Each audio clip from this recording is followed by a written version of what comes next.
السلام علیکم ورحمۃ اللہ وبرکاتہ۔ ناظرین، حالات دن بدن سخت ہوتے جا رہے ہیں۔ آزمائش کی گھڑیاں آسانی سے ٹلنے والی نہیں ہیں۔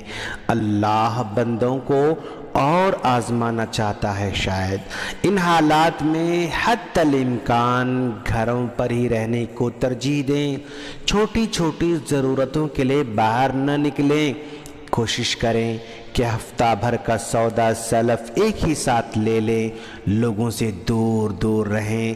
لوگ نادانی کی باتیں کرتے ہیں، احتیاط نہیں کرتے ہیں۔ اسلام نے پہلے احتیاط کا حکم دیا ہے۔ احتیاط کے بغیر اللہ پر بھروسہ کرنا یہ سب سے بڑی نادانی ہے۔ حکومت کی جانب سے جو قوانین نافذ ہیں، پلیز ان کی مکمل پابندی کریں۔ اسی میں ہم سب کی بھلائی ہے۔ پولیس کی جانب سے لگائی گئی پابندیوں کا بھرپور خیال رکھیں۔ ہوش میں آئیں۔ بیماری تیزی سے بڑھتی جا رہی ہے۔ یاد رکھیں، اللہ نہ کرے اگر ایک فرد بھی آپ کے گھر میں، خاندان میں یا محلے میں متاثر ہو جائے نا، وہ سب کے لیے امتحان بن جائے گا۔ کسی محلے میں ایک آدمی متاثر ہو جائے تو آس پاس کے محلوں کو بھی مکمل بند کیا جاتا ہے۔ نہ وہاں کوئی جا سکتا ہے، نہ وہاں سے کوئی نکل سکتا ہے۔ قوانین مزید سخت سے سخت نافذ کیے جا سکتے ہیں۔ اب دن کے اوقات میں محلوں میں جو ہلکی سی رونق باقی ہے نا، اس کو باقی رہنے دیں۔ اس کو باقی رکھنے کا طریقہ یہ ہے کہ اپنے گھروں میں بیٹھے رہیں۔ یاد رکھیں، بڑے بڑے ہسپتالوں میں ڈاکٹرز اکثر چھٹیوں میں ہیں۔ اللہ نہ کرے کچھ ہو جائے تو وقت پر آپ کو ڈاکٹر بھی ملنا مشکل ہو جائے گا۔ جو ڈاکٹرز ان حالات میں بھی ڈیوٹی انجام دے رہے ہیں، ان کی قدر کریں، ان کی عزت کریں، ان کی حوصلہ افزائی کریں۔ جو پولیس کا عملہ دن رات خدمت میں لگا ہوا ہے، ان کی بھی ہمت افزائی کریں اور ان کو پریشان نہ کریں۔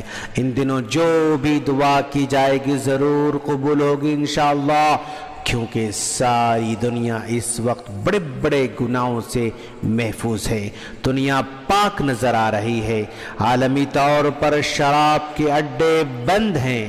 دنیا کا ایک بڑا حصہ شراب خوری سے اس وقت پاک ہے۔ عالمی طور پر بدکاری کے اڈے بند ہیں۔ عالمی طور پر قتل و غارت گری کے اڈے بند ہیں۔ عالمی طور پر ٹریفک حادثوں میں کمی آ چکی ہے۔ عالمی طور پر آسمانی فضا کافی شفاف ہو چکی ہے۔ عالمی طور پر راتوں میں ایک سکون چھا جاتا ہے۔ عالمی طور پر ہر آدمی اپنے گھروں میں راتیں بسر کر رہا ہے۔ اس بیماری نے بنی آدم کو بے حساب گناہوں سے روک رکھا ہے، نت نئے دھوکوں سے روک رکھا ہے۔ ہمدردی کی ٹھنڈی ٹھنڈی ہوائیں چل رہی ہیں، لہٰذا لوگوں دعاؤں کا سہارا لیں۔ اللہ تبارک و تعالیٰ نے حضرت یونس علیہ السلام کی قوم پر عذاب لایا۔ قوم نے عذاب کو سمجھا، توبہ کی تو اللہ تعالیٰ نے عذاب کو ٹال دیا۔ ایسے ہی اللہ تعالیٰ ہمارے سروں پر بھی عذاب لا کھڑا کیا ہے، ہم نے پہچان بھی لیا ہے، بس توبہ کرنا باقی ہے، اور توبہ کر لیں تاکہ اللہ تعالیٰ اس عذاب کو ٹال دے۔ ہم اللہ سے دعا کرتے ہیں اللہ تعالیٰ ہم سب کو اس آزمائش سے جلدی محفوظ رکھے اور اس عذاب کو دنیا سے ٹال دے، ساری دنیا سے بیماری کو ختم کر دے۔ آمین۔ السلام علیکم ورحمۃ اللہ وبرکاتہ۔